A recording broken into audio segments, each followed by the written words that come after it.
小猫猫，你在干什么？小虎虎，你是在外面看你外面的男朋友吗？原来都是坐在椅子上看男朋友，现在已经厉害了，是不是啊？小虎虎，你在干啥嘞？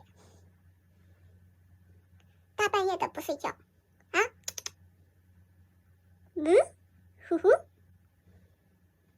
在我们家最高顶上，你在这干什么呢？俯视全家吗？